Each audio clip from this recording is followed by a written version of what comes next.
Hey BookTube, it's Jackie. How's it going? If you're new to me, it's the first time you're seeing my face. Hello, what's up? My name's Jackie. I sit on my floor and I talk about books. So I hope that's why you're here, because that's what's going to be happening today. If you're not new to me, thank you for always tuning in and the continued support. I really do appreciate it.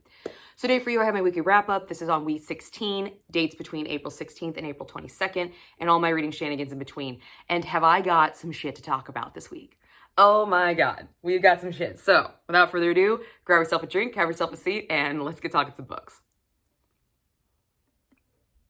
All right, so I completed 4 books this week. 4. I'm so excited. I'm very, very happy about that. And I had some good stuff. I had some okay stuff. And I had some stuff that I probably didn't receive at the right time. And we'll get into that. So the first book I have to talk about is a great one. And this is Lessons in Chemistry by Bonnie Garmus. I gave this thing 5 stars.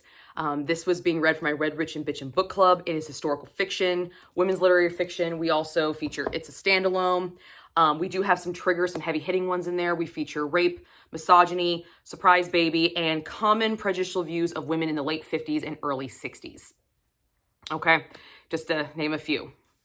So start this off, we follow Elizabeth Zott. She is a brilliant chemist in the late 50s, early 60s, which is just awesome in its own fucking right there. Okay, it was very, very uncommon profession for women, and she is excelling in it. She's very, very intelligent, but because she's a woman, she's overlooked all the fucking time. But after gaining employment at a facility called Hastings, she encounters Calvin. Calvin is a brilliant chemist in his own right. He is famous in his own right, and he is kind of standoffish because he is so intelligent. He doesn't really have the social graces and the social skills because he's so highly intelligent, but he does have a very physical physique, as he was a rower in college, and that is like his world. Chemistry and rowing, that is his thing, okay?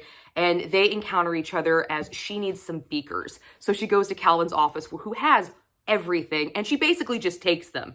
And he thinks that she's just a secretary. You need to have your superior come and talk to me. And so he blatantly offends her right off the get-go. She already thinks he's a douchebag, and she's like, you can go fuck yourself. Have a nice day. I'm taking my shit. I'm gonna do my crap. Thank you.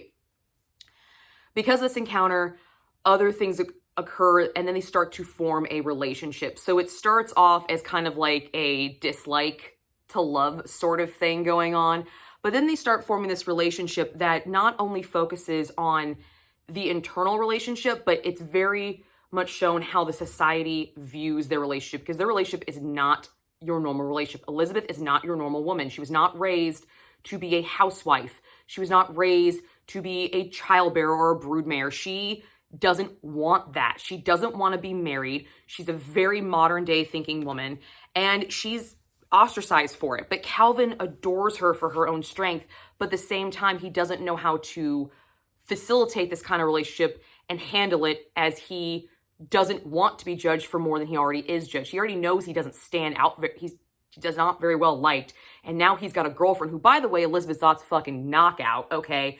On top of it, every guy's like, man, she's fucking gorgeous, and she wants this dweeb. Holy shit. So he's got all of these things going on, and he wants some kind of normalcy, and the woman he falls in love with doesn't want anything to do with that. So he kind of tries to walk this fine line along with Elizabeth, who's very, very stringent, very, very like iron will. She's not backing down. This is how it is. So, a moment happens in the book early on that completely turns this relationship on its fucking head and leaves Elizabeth literally fighting by herself. In the beginning of the book with Calvin, she has some kind of support system, and now after this instant, she is completely on her own, facing prejudice, misogynistic views in a very male-dominated field, and top it all off, she's left as an unwed pregnant mother. Yeah, in the early 50s or early 60s. So, what worked in this book? The historical context and framework. I fucking adored it. Did it piss me off? Oh, fuck, yes, it did. Yes, it did. All of it. It all pissed me off, but it was utilized in the correct way. It facilitated the world that she was in. It further developed the story. It further developed her character, so I could overlook it. it was a necessary evil for this story. In historical fiction books, a lot of times we see things that happened in the past and we don't agree with them. So we sit there and say, oh my God, I can't believe it. Yeah, you can't believe it. That's why we don't do that shit anymore, okay? We don't. But to facilitate this story, you need those components. We would not have this story if you did not have those components or those hurdles that she had to jump over just because she has a vagina, okay? Straight up, that's how it is. And it was used really, really well. It wasn't overused to make you feel less than. It was used to the point that it actually was experienced. Women went through this. My own mother went through some of these things, and her parents went through some of these things. So people alive today know this world, grew up in this world. So this is going to be very resonant with people who have gone through this and seen this societal change of women being accepted in certain fields. And just kind of the viewpoints of unwed mothers, women not wanting to get married, cohabitation, things of that nature, all those things. But yeah, the historical context in this was on point. I had a great time with it. It did piss me off, and it will piss you off, but it is a necessary evil for the story to convey the world that she's in and the struggle she's going through so you can see what kind of character Elizabeth actually is. And I thought it was really, really well done. I read a lot of historical fiction, not as much lately as I used to, but I used to read a lot of it, and I see this all the time, especially in this time period, and it stings. It sucks. It sucks to know that it wasn't that long ago that these views were held just because I have a vagina. So, you know, that blows. But seeing it used in this book and knowing what it is now and just the degree it's come from, oh my God, I'm so happy for the time that I live now. Holy shit, I do. Very much so. The flow of the story worked really, really well. The way the story is told, there's not a lot of really clear transitions, but that does kind of help with the flow of the story because you have a lot of ups and downs and you're pretty balanced. And for every up, you tend to see this roller coaster effect. You do definitely see this effect in this book. And it does really work. It keeps you on your toes. It keeps you engaged. It keeps you turning those pages. It keeps thinking like, did she really just have to put up with that? Did he really just fucking say that? What? What? No. Oh my God.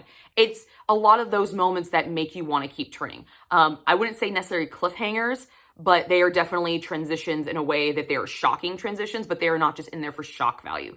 Every single transition had a reason and a purpose, and I thought it was really, really well done.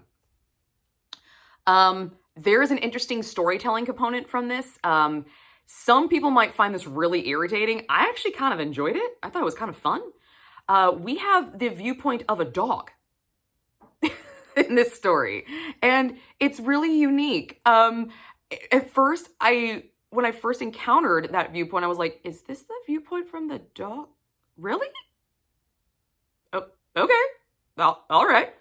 Okay, party, we're gonna, all right.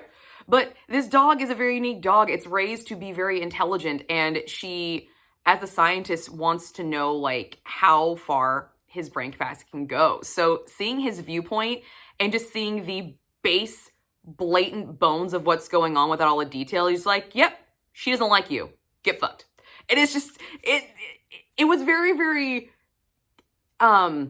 simplifying for some of the bigger themes of this book. Some of these moments, they are kind of heavy. So having it just this blatant, bare bones version of it given to you from the dog's perspective just kind of simplified it in really easy terms. And it was like, that's actually kind of a cool concept. I kind of enjoyed that. That was a little unique thing.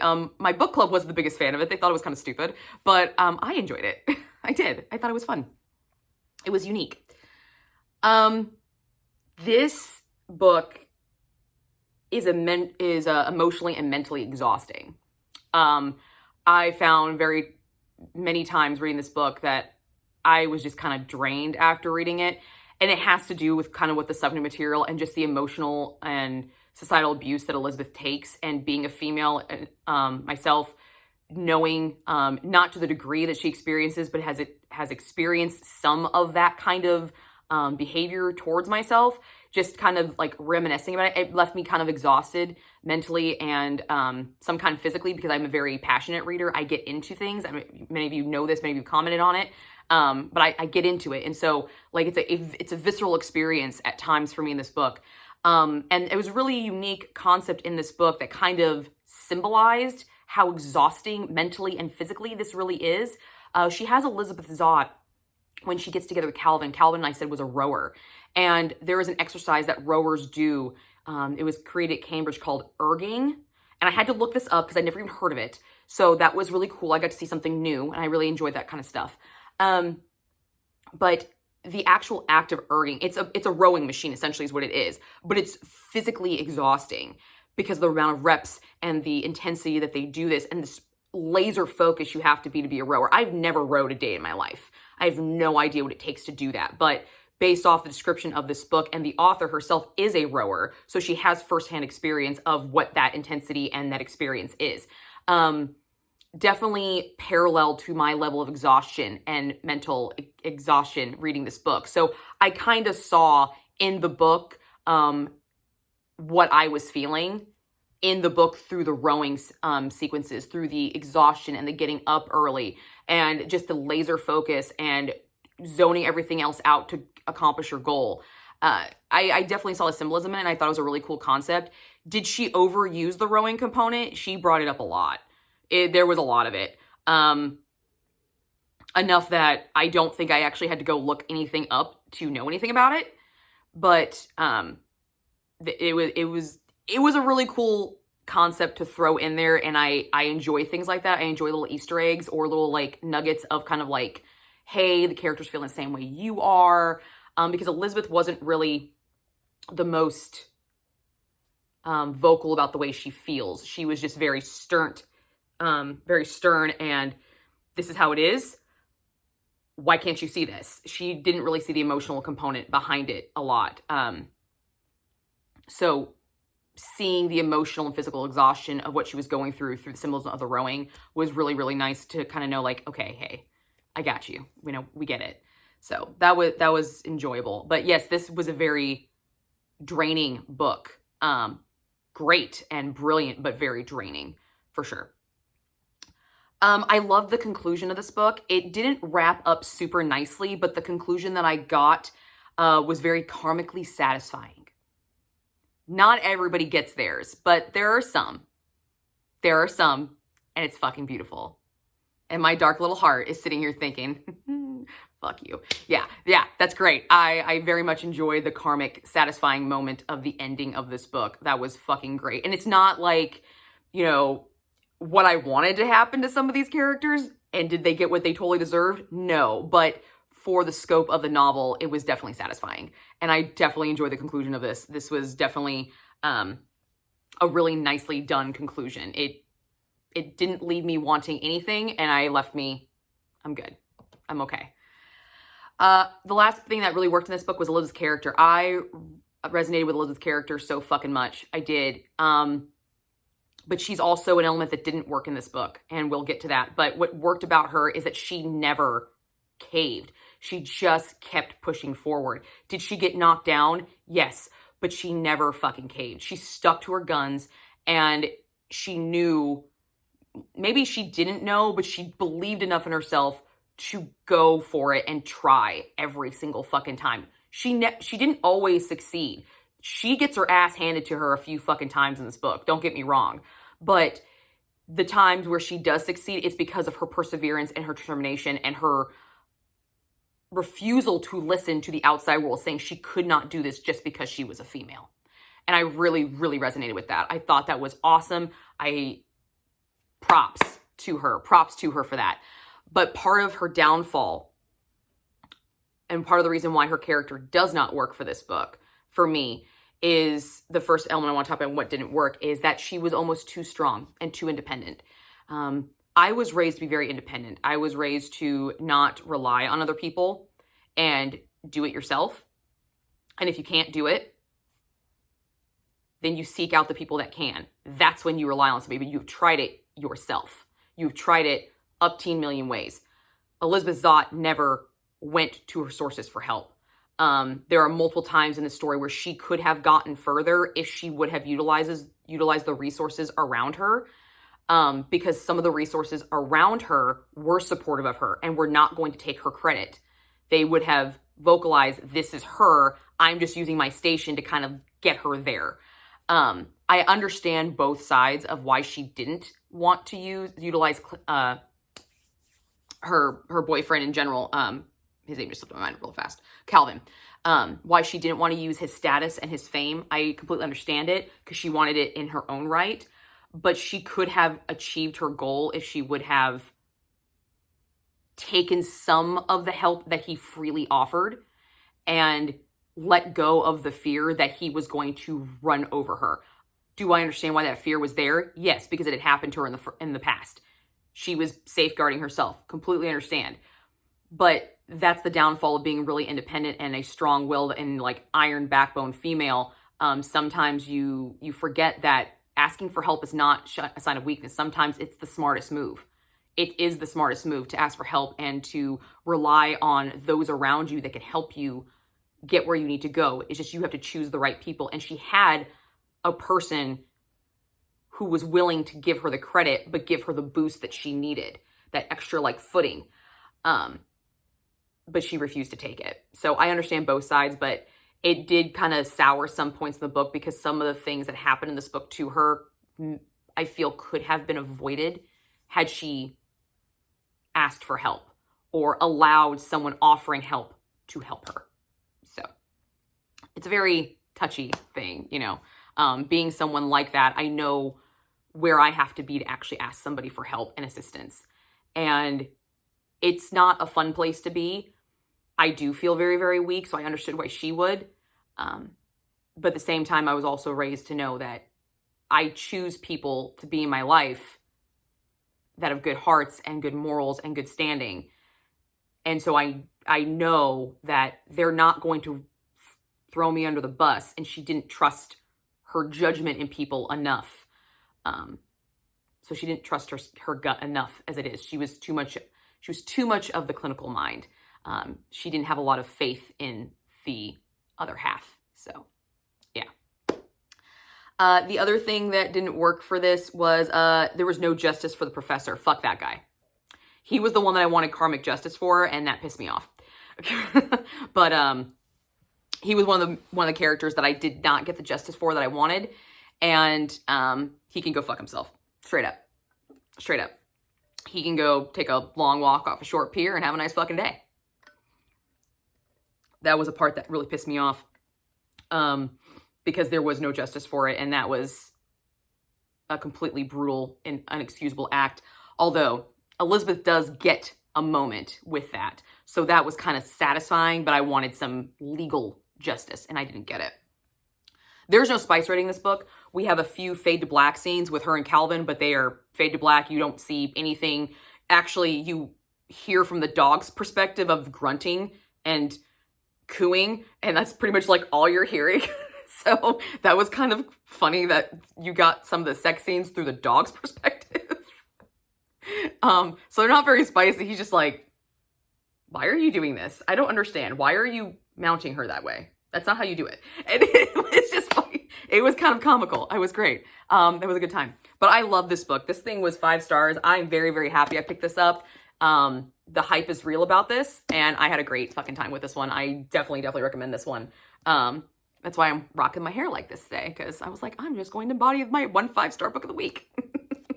So yeah, definitely a good time. If you're looking, if you can handle it, understand that they are historical, prejudicial views against women that were held, and people still hold these today. Some groups of people still hold these today. Understand that they are used, but they are utilized in the correct way. This book is excellent to read. It will invoke something in you, whether it's anger, whether it's passion, whether it's drive, whether it's humbleness, whether it's ecstasy that you're not born in this fucking time period. It will evoke something in you. This is definitely an emotional evoking book, and those are always really special and rare finds. So definitely a good one. Really, really like this one a lot. Okay, so the next book I completed was Warloard by Delta James. It looks like this. This was an audiobook done by Jack Callahan. Fantastic. His voice is awesome. Yes. And it's completely done by him, which was even better because I tend to like guys' voices better than females. So I really enjoyed that. And this is the first installment to the Alpha Lord series. It's a dark shifter romance. We have a fated mate trope. We have a first time experience in it. We have spanking with extreme dominance and overuse of misogynistic tendencies. Yeah, there's a lot of it in this. So we have Rowan, who is a female that was left to alpha her pack after a battle that killed her father, and she is placed in charge of the pack, and she is successfully doing it. There's not an issue. They're not starving. Their pack is actually thriving, but because her pack is located in a very strategically placed location, the Council of Shifters thinks that this is not a good idea that a female's in charge of this, because, you know, we're emotional.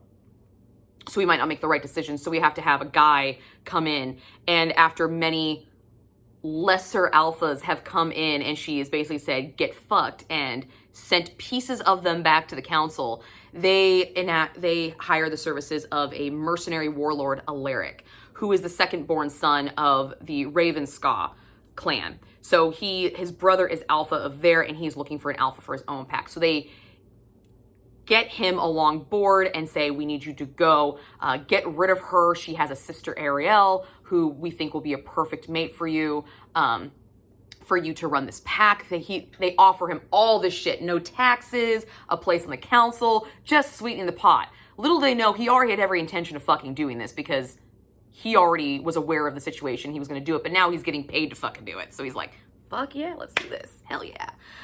So he goes. But what he doesn't realize when he gets there, he discovers that Rowan is his fated mate. He feels the pull and the call, and he acknowledges it. Now, fated mates have become a very few dime in a dozen in this culture at this point. It's very rare that they happen anymore, so the stories are more almost myth and legend. So Rowan doesn't necessarily believe the call. She just thinks it's an alpha male coming in like previous and trying to swoop in her territory because they don't think she's capable of doing it. And Alaric realizes that there is more to this, but he's still alpha. And he still holds the mindset that even though you're my fated mate, you're still going to submit to me. End of story. Alaric pursues Rowan. Rowan fights back tooth and nail. Alaric does overpower her. And that's where our story takes off, when he claims alpha and basically forces her to admit fealty to him, even though she is his fated mate. Before I talk about this book, this is a type of book that normally I wouldn't have a problem with. I've read fated mate tropes. I've read alpha hole tropes. I've read all this, and I can handle it. But when I say sometime, I've said this before in some videos, and if you're not a normal follower of mine, something I believe in books is that you receive them at the right time. I'm going to straight up be honest, I do not think I received this book at the right time because I have read stuff like this and it doesn't affect me. This book seriously just annoyed the piss out of me a lot. So I had to really separate myself from what was going on in my real life while reading this book because a lot of stuff was overlapping for me this past week, and I'm just like, Now, so I need to pre-warn you about that I feel like this book I did not receive at the right time. I did not read at the right time for my own personal enjoyment. So because of that, despite everything I'm about to say, I am going to be continuing with the series and give this author another chance, maybe when I'm in a better mindset, because the story was good and I have liked stories like this in the past. So I just want to pre-warn you guys about that sometimes you just don't get it at the right time, and it does affect the way you feel about a book. And it definitely did for this one. But I tried very hard to separate myself. But sometimes reading is an emotional experience for me. I get into it. It's my thing. And sometimes it's hard to separate your real world from what is going on in the books. And sometimes the wires do get crossed and you're just like, fuck this. This is bullshit. Fuck off. So, yeah. But what I believed worked in this book was the sex scenes. They were super hot. They were dope and they were great. I knew where everything fucking was, which is always nice. And we do have the wolf pack component with the nodding, which I always find really intriguing because it's not just sex. This is a definite bonding moment, and it is written, every shifter romance I've ever read with this, that has this nodding thing component to it. It's like, it's written differently. It is still a sexual act, but it's written more on the emotional side. So I really enjoy these, and I thought they were done really, really well. I really, really enjoyed these sex scenes and how they were written. So they were a big saving grace for me in this book. And there's a lot of them, which helps out a lot. I loved the character of Rowan. I loved how she fought back through the entire of the book, that the author constantly had her fighting back, never really kowtowing until she was literally forced to by threat of physical pain. Extenuating physical pain is when she caved. I kind of understood, and I felt for a while that she was kind of playing the long game, like she was just kind of appeasing people, and I was definitely brought to the forefront of that when a specific event happens, and I was like, okay, maybe she was just kind of playing the long game. She was kind of appeasing things because she started to seem to weaken for me, but at the same time, it wasn't entirely weakened. She would still try to fight back through this alpha Alaric taking over her pack and taking her place. I love the fact that Rowan was written to feel hurt by her pack, who's just so openly welcomed this male alpha, when 13 pages earlier, they were saying, we would die for you, we'll go to war for you. And she's taken these men to war. She has led them. They trust her. And then as soon as a male comes along that says they can do it better, they jump ship. I like that she was written to feel that pain, and she didn't accept it. And she kind of resented some of those characters that did that. I love that she voiced it. And she had her voice. It was part of one of her fighting back moments. I definitely enjoyed that a lot about her. And this long playing game moment, I thought it was really, really well done. But what didn't work definitely overshadowed what worked in this book for me. And there was a lot. I did not like Alaric. In the bedroom scenes, fuck yeah, I liked him. It was great. Because I like the dominant men in the bedroom scene. I definitely enjoy that. And I don't mind a dominant male outside. I don't. But there is a difference of a respect level, and he did not respect Rowan. He said he did, but his actions said otherwise. And that pissed me the fuck off because he was talking out both sides of his damn mouth, and it shit pisses me off. He never listened to her. He never did. He would ask her and then say, no, you're wrong, even though she'd already proven that she was right. 7 different ways proven that she's fucking right, and he doesn't listen to her. He just doesn't. He just says, oh, okay, well, good for you. Good for you. Shut up now. Then why the fuck do you ask me for my goddamn opinion, asshole? Seriously, why did you even waste my fucking time? Like, there was moments where he was, like, drawing her in and showing maybe some kind of level of understanding and respect for her, and then would shut it down the minute that she pointed out something that he didn't catch, that he fucking missed. And that's when he shut her down. It's like, you lack the ability to respect your mate. And it pissed me off. Now, in the bedroom, it was all about her. He was all about making her happy and feeling good. That's when he would cater to her. But he wouldn't cater to her for her mind, for her abilities, for her skill set, for what she was raised to fucking do. And that pissed me off so much. He demanded Rowan's trust. Demanded it because he is an alpha and he was her fated mate. So automatically that means you have to trust me. You have to listen to me. And Rowan didn't see it that way. Rowan definitely, when she fought back, was like, you're not listening to me. I've lived here. I grew up here. I know this area. I know these woods. I know these waters. I know this fucking castle. I know these fucking passages. And you're not listening to me. You are not utilizing your resources well because I have a vagina. Fuck you. Like, she would fight back like that. And he just demanded that she trust him. Now, did he know what he was doing on the battlefield? Yes. He's a very accomplished warrior. There's no denying that. But she knew this territory. And he says that that's a vital resource. She's a warrior in her own right. He's telling her all these things. So when she actually voices stuff that he said that he appreciates about her, he'd shut her fucking down. Get fucked, dude. Seriously, you're talking out of both sides of your damn mouth, and it's annoying as fuck. It was annoying. It pissed me off. There was a time where Rowan saves his ass. Like, saves his ass, prevents multiple casualties, and he just is like, oh, well, that was awesome, but I'm going to punish you anyway because you disobeyed me. Dude, you're fucking alive because of her, and you're going to punish her? Get fucked. Get fucked. And then you think giving her an orgasm afterwards is going to make up for it? Like, I'm out. Fuck you. I did not like Alaric because I don't mind dominant alpha holes, but I want some kind of reprieve.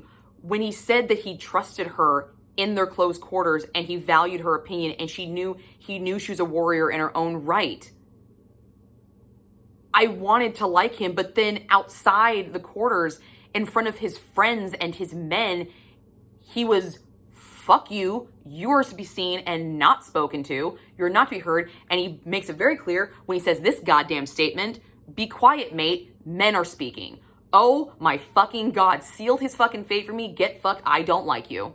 Your sex scenes are not carrying this any fucking more for me. They're not, get fucked. No orgasm was worth that fucking disrespect, get fucked. No, thank you. No. And anybody, even his men that didn't kiss his ass, he treated the same way. He's a narcissistic, misogynistic douchebag. And I didn't like him. And I thought Rowan deserved better. And the only reason he was there is because a group of men thought she couldn't do the fucking job, and she was doing the job just fucking fine. I didn't really appreciate the fact that the author had sex become the saving grace for this book. And what I mean by that is after he punished her, they would fuck, and that scene would be great. But they're only fucking because he punished her, and that's his way of asserting dominance over her yet again. The beating you just gave her didn't count. Now I have to fuck you on top of it to reassert to everybody that you're mine.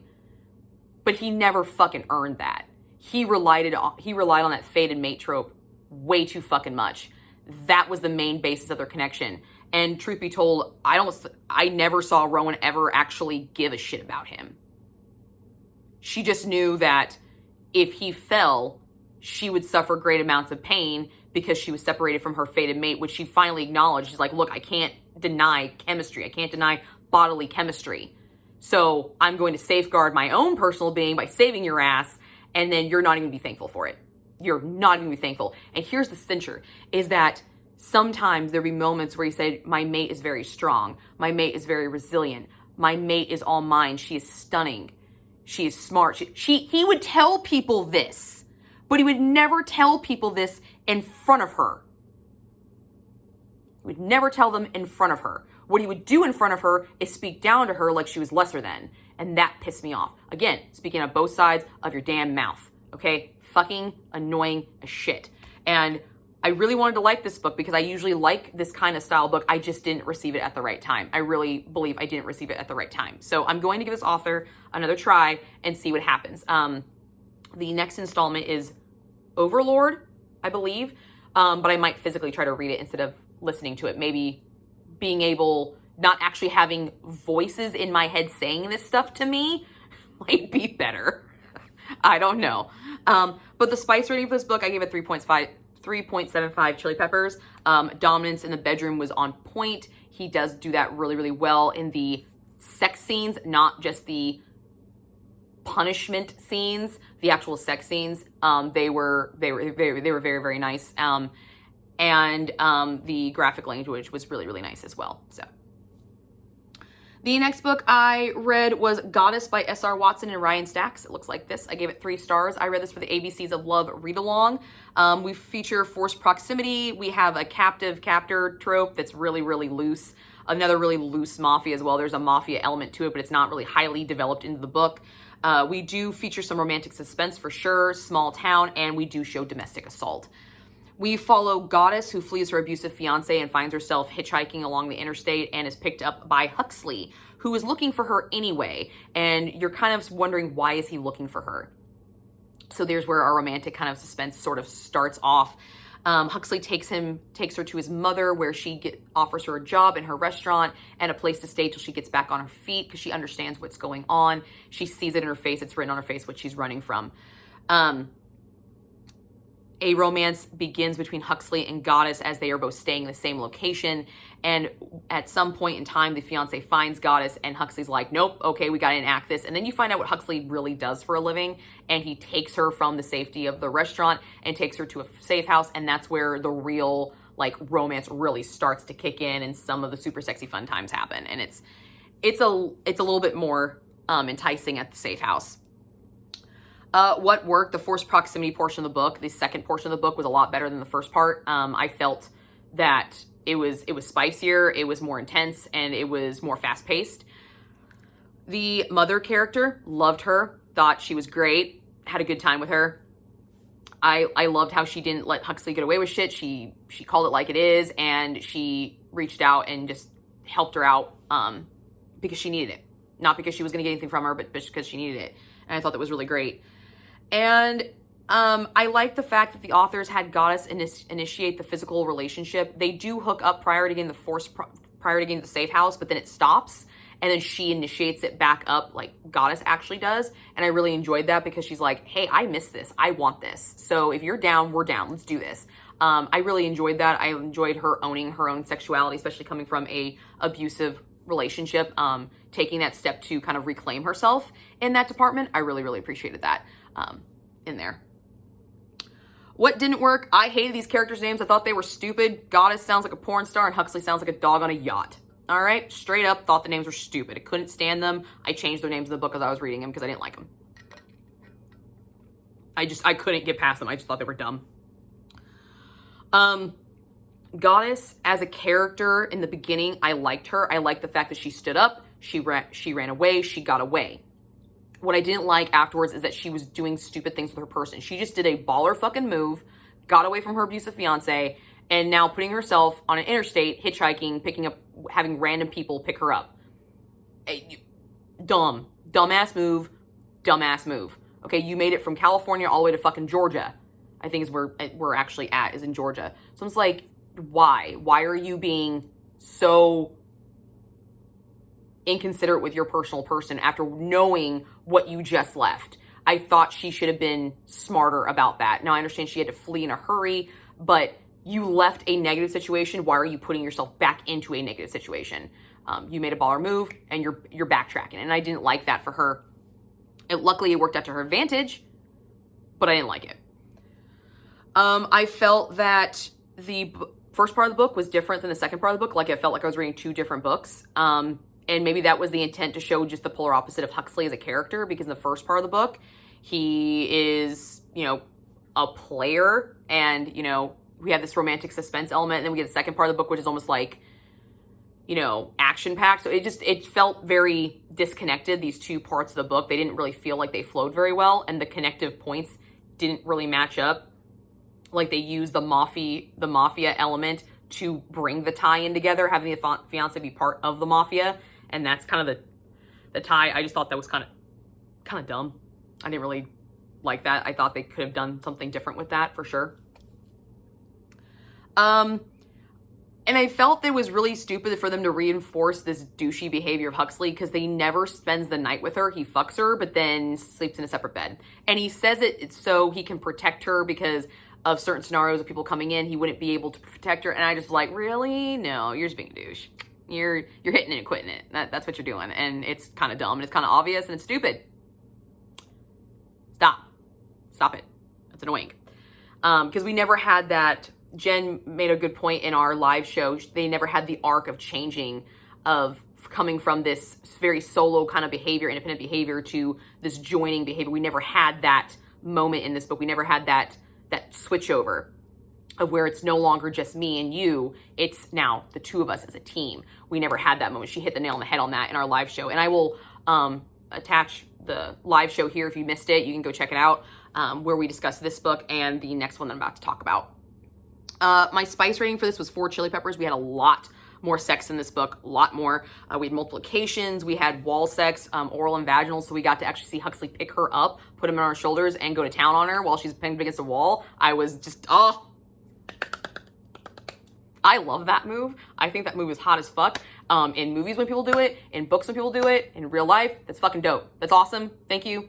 That's amazing. That's awesome. I love seeing that one. That's one of my favorites to see in oral sex department. And then we also had a lot of vaginal sex and all this other stuff. We had an allusion to some more kinkier stuff, but we never saw it, which was a little depressing. I kind of would have liked to see that because Huxley talks a big fucking game and never backs it up. So, yeah. Maybe adding to that level of douchey behavior. You know, big talker, you can't back it up. But what we did get, was enjoyable. It was very enjoyable, and I did enjoy the shower oral sex scene that Goddess used to instigate the physical relationship again. I thought that was a nice touch, and I enjoyed it. The next book I have talked about is also read for the ABCs of Love Readalong, and that is Heat by T.L. Travis, and I gave this 4 stars. This is an MM romance, small town. We feature graphic sexual content, a first-time experience as well, and an LGBTQ plus representation in this. We have Campbell, who is the town klutz. He stumbles through life. He's not very well liked because he constantly falls and fumbles, and he is earning money as kind of an internet guru, but he never meets any of his clients, so he doesn't really have any friends. He just kind of exists. And then we have Daughtry, who's a town blacksmith, and he's wanting to expand his business online. So he puts an ad out on the post office for an internet guru, and that is how our two parties meet. And they have a kind of an altercation, and Daughtry feels kind of bad because he was kind of being a dick to Campbell, making fun of him because he knows he's a town klutz. But he comes back, and Campbell just kind of lets him have it. He's like, look, fuck this, blah, blah, blah. And Daughtry kind of says, you know, I need you. I need your help. I can't do this without you. And so they start their workplace relationship, and it very slowly turns into a workplace romance that just exudes sweetness. This book was very, very sweet. I loved the sweetness in this. I needed this after this week of stuff that I was reading and dealing with. I just needed some level of just easy, sweet, not a lot of fucking drama. So I got this book at the right time. And it was just, I was smiling majority of this book. Like, I remember sitting on my deck reading this book and just smiling the entire time because it just was just so fucking adorable and sweet. This unique element, we got to see the way Daughtry was starting to fall for somebody, and this kind of like gay awakening. He's realizing that he is gay, and this coming out. And although that is it could be very traumatic, it wasn't written to be very traumatic. It was written to just be very confusing. But at the same time, he kept going to Campbell, and this gradual acceptance of who he was, and Campbell is being so open with him, and him just being so genuinely sweet, trying to get him to like him. We got to see a lot of those firsts in relationship, that nervousness, that does he like me? Does he not like me? Will he kiss me? What does that mean? And we got to see it on both sides. And I just thought it was super, super sweet. It remind me of those firsts that you only get to experience one time with each person that you choose to be with. And it was just really, really nice. I enjoyed the sweetness level of this. It was very, very, very fun. I enjoyed the awkwardness of their first time encounter. I enjoyed how it was written. I enjoyed the preparation in it, which was great. And I just love the overall feel of this book. Was it written the best? No. Are there things wrong with it? Yes. But it gave me all the little butterflies and all the good little, it gave me the smiles. And sometimes that's what you want. And sometimes that's all you need. And if the book gives you that, then it's good for me. So, but what didn't work, Daughtry was written to be very stupid. He was kind of like the lovable dummy. Very sweet, very big-hearted, but kind of stupid. And I didn't like the fact that he was just always like that. Like, he never elevated from that. He stayed that the entire time. I mean, he didn't even know what Wi-Fi was, and that was a little unbelievable. I was like, okay. I can understand you not having it, but not knowing even what it was. No, I don't buy that at all. The ending of this had this really weird component of his mother coming back. His mother abandoned him when they were younger, and when he was a young boy, and she comes back, and it just didn't need to fucking be there. That element did not need to be there. This story was fine without that, and it just kind of was like, what? Why the fuck did you bring this in? It serves no purpose. It didn't elevate the relationship. It didn't further the story along. It didn't open any windows or doors or anything. It just, hey, I'm back after you're 30, and your dad's been dead for a couple of years, and I'm just now finding you. Like, what? No. Like, I thought when it brought in, there was going to be some kind of, like, defense moment of, like, Campbell of Daughtry or Daughtry of Campbell. Like, there was going to be that moment in some romances where people aren't accepting of the relationship, and they were going to have a come to Jesus moment, and they didn't have it. He was just like, I needed to find you, and like, this serves no fucking purpose. This is pointless. Why is it there? What? No, we didn't need that part. It didn't need to be there. There was some very inappropriate representation of the gay community. There's a scene where we go to a gay bar, and the men are literally jumping on Daughtry. It's his first time out. They know it's his first time, and they're literally humping him as he walks in. And it was kind of a slap in the face that they were represented that way, and it kind of sucked. We definitely had some talk about that in the live show about that moment. So that definitely, it wasn't the best moment of this book, and it didn't really need to be there. It didn't. So, and the speed of the sexual relationship. We have a hand job scene, and we have a kiss scene, and then like 8 months later, they finally have sex. Like, or 3 months later. They're like, what? Did you not do anything else? Like, we didn't get any evidence that anything other than those 2 instances had happened. And I'm like, all right, party, cool, interesting.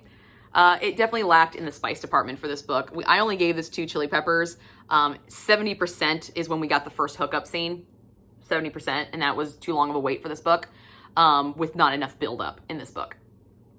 If there would have been build-up, I might have kind of understood it, but there wasn't. We didn't have any, like, teasing or grazing or, enough kisses, or, like, kisses that were extended so long, but, like, we need to pull back because we're not ready to take that step yet. Like, we didn't have any of that tension at all, so that kind of sucked.